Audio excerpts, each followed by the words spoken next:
Geger pelaku pembunuhan Sahroni sekeluarga ditangkap, polisi tingkatkan status.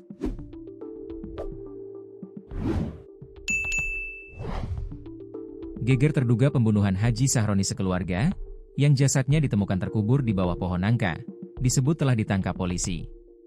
Polisi pun langsung angkat bicara mengenai kabar yang menghebohkan jagat maya tersebut.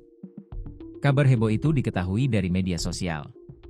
Sejumlah akun Facebook membagikan informasi bahwa terduga pelaku pembunuhan Haji Sahroni, 70, dan 4 anggota keluarganya di Kelurahan Paoman, Kecamatan Kabupaten Indramayu, sudah berhasil diamankan polisi. Pembunuhan adalah tindakan menghilangkan nyawa orang lain secara sengaja dan melawan hukum. Ini merupakan satu di antara kejahatan paling serius dalam sistem hukum pidana. Dikutip Tribun Lampung Co.id dari tribunjabar.id, satu di antara akun Dina Setiawati Kurotulaini menuliskan, katanya pelaku pembunuhan satu keluarga BPK Haji Sahroni sudah ditangkap. 3 orang pelaku ketangkep sementara 2 orang pelaku masih dicari. Itu orang dekat sini, Indramayu Kota. Semoga secepatnya ditemukan semua dan dihukum seberat-beratnya. Amin ya Allah. Nyawa dibayar dengan nyawa. Namun, pihak kepolisian menegaskan hingga saat ini kabar tersebut tidak benar. Kasih Humas Polres Indramayu, AKP Tarno saat dikonfirmasi melalui pesan singkat membantah adanya penangkapan. Waalaikumsalam WRWB, sampai saat ini belum ada pelaku yang diamankan. Kami sedang dan terus melakukan pencarian pelaku, ujar Tarno, Kamis, 4 September 2025. Ia menambahkan, penyidik Polres Indramayu masih mendalami kasus tragis ini. Polisi juga telah menaikkan status penanganan perkara ke tahap penyidikan karena diyakini ada unsur pidana dalam peristiwa yang merenggut nyawa satu keluarga tersebut.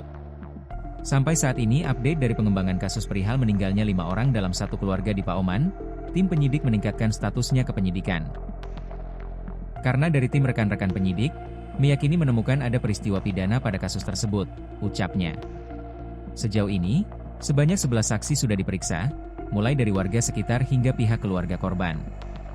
Saksi awal sebenarnya 5 orang, kemudian berkembang kurang lebih 11 orang sampai saat ini. Kemungkinan akan bertambah sesuai kebutuhan penyelidikan, jelas dia. Polisi juga mengamankan sebuah mobil yang diduga milik korban di wilayah Babadan, Indramayu. Namun, detail mengenai temuan itu masih ditutup rapat. Soal mobil milik korban yang ditemukan di daerah Babadan, mohon maaf karena untuk kepentingan penyidikan belum bisa kami publikasikan. Tapi apakah memang itu mobil keluarga korban yang sudah diamankan? Ya nanti akan kami rilis selanjutnya, katanya. Meski begitu, polisi masih berhati-hati menyebut tindak pidana yang terjadi. Dugaan pidananya apakah menjurus ke pembunuhan, masih kita dalami. Yang jelas, di dalam kasus tersebut sudah kita temukan peristiwa pidananya, ujarnya.